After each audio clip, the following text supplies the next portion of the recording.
Life is filled with circuses. You will fail. You will likely fail often. It will be painful. It will be discouraging. At times, it will test you to your very core. But if you want to change the world, don't be afraid of the circuses.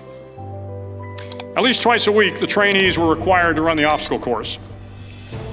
The obstacle course contained 25 obstacles, including a 10-foot wall, a 30-foot cargo net, a barbed wire crawl, to name a few. But the most challenging obstacle was the slide for life. It had a 3-level, 30-foot tower at one end and a 1-level tower at the other. In between was a 200-foot long rope. You had to climb the 3-tiered tower, and once at the top, you grabbed the rope, swung underneath the rope, and pulled yourself hand over hand until you got to the other end. The record for the obstacle course had stood for years when my class began in 1977. The record seemed unbeatable until one day a student decided to go down the slide for life head first. Instead of swinging his body underneath the rope and inching his way down, he bravely mounted the top of the rope and thrust himself forward. It was a dangerous move, seemingly foolish and fraught with risk. Failure could mean injury and being dropped from the course. Without hesitation, the student slid down the rope perilously fast. Instead of several minutes, it only took him half that time. And by the end of the course, he had broken the record. If you want to change the world, sometimes you have to slide down the obstacles head first. During the land warfare phase of training, the students are flown out to San Clemente Island, which lies off the coast of San Diego. The waters off San Clemente are a breeding ground for the great white sharks. To pass SEAL training, there are a series of long swims that must be completed. One is the night swim.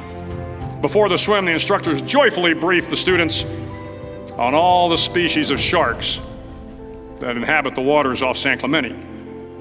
They assure you, however, that no student has ever been eaten by a shark, at least not that they can remember. But you are also taught that if a shark begins to circle your position, stand your ground. Do not swim away. Do not act afraid. And if the shark, hungry for a midnight snack, darts towards you, then summons up all your strength and punch him in the snout, and he will turn and swim away. There are a lot of sharks in the world. If you hope to complete the swim, you will have to deal with them. So if you want to change the world, don't back down from the sharks. As Navy SEALs, one of our jobs is to conduct underwater attacks against enemy shipping. We practice this technique extensively during training. The ship attack mission is where a pair of SEAL divers is dropped off outside an enemy harbor and then swims well over 2 miles underwater, using nothing but a depth gauge and a compass to get to the target. During the entire swim, even well below the surface, there is some light that comes through. It is comforting to know that there is open water above you. But as you approach the ship, which is tied to a pier, the light begins to fade. The steel structure of the ship blocks the moonlight. It blocks the surrounding street lamps. It blocks all ambient light. To be successful in your mission, you have to swim under the ship and find the keel, the center line, and the deepest part of the ship. This is your objective. But the keel is also the darkest part of the ship, where you cannot see your hand in front of your face, where the noise from the ship's machinery is deafening, and where it gets to be easily disoriented, and you can fail. Every SEAL knows that under the keel, at that darkest moment of the mission, is a time when you need to be calm, when you must be calm, when you must be composed, when all your tactical skills, your physical power, and your inner strength must be brought to bear. If you want to change the world, you must be your very best in the darkest moments. The 9th week of training is referred to as Hell Week. It is 6 days of no sleep, constant physical and mental harassment, and one special day at the Mud Flats. The Mud Flats are an area between San Diego and Tijuana where the water runs off and creates the Tijuana Sloughs, a swampy patch of terrain where the mud will engulf you. It is on Wednesday of Hell Week that you paddle down to the Mud Flats and spend the next 15 hours trying to survive this freezing cold, the howling wind, and the incessant pressure to quit from the instructors. As the sun began to set that Wednesday evening, my training class, having committed some egregious infraction of the rules, was ordered into the mud. The mud consumed each man till there was nothing visible but our heads. The instructors told us we could leave the mud if only 5 men would quit. Only 5 men, just 5 men, and we could get out of the oppressive cold. Looking around the mud flat, it was apparent that some students were about to give up. It was still over 8 hours till the sun came up. 8 more hours of bone-chilling cold.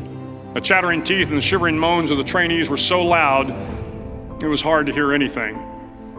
And then one voice began to echo through the night. One voice raised in song. The song was terribly out of tune, but sung with great enthusiasm. One voice became 2, and 2 became 3, and before long, everyone in the class was singing. The instructors threatened us with more time in the mud if we kept up the singing, but the singing persisted. And somehow the mud seemed a little warmer, and the wind a little tamer, and the dawn not so far away. If I have learned anything in my time traveling the world, it is the power of hope. The power of one person, a Washington, a Lincoln, King, Mandela, and even a young girl from Pakistan, Malala. One person can change the world by giving people hope. So if you want to change the world, start singing when you're up to your neck in mud. Finally, in SEAL training, there's a bell. A brass bell that hangs in the center of the compound for all the students to see. All you have to do to quit is ring the bell. Ring the bell, and you no longer have to wake up at 5 o'clock. Ring the bell, and you no longer have to be in the freezing cold swims. Ring the bell, and you no longer have to do the runs, the obstacle course, the PT, and you no longer have to endure the hardships of training. All you have to do is ring the bell to get out. If you want to change the world, don't ever, ever ring the bell. To the class of 2014, you are moments away from graduating, moments away from beginning your journey through life, moments away from starting to change the world for the better. It will not be easy, but you are the class of 2014, the class that can affect the lives of 800 million people in the next century. Start each day with a task completed. Find someone to help you through life. Respect everyone. Know that life is not fair and that you will fail often.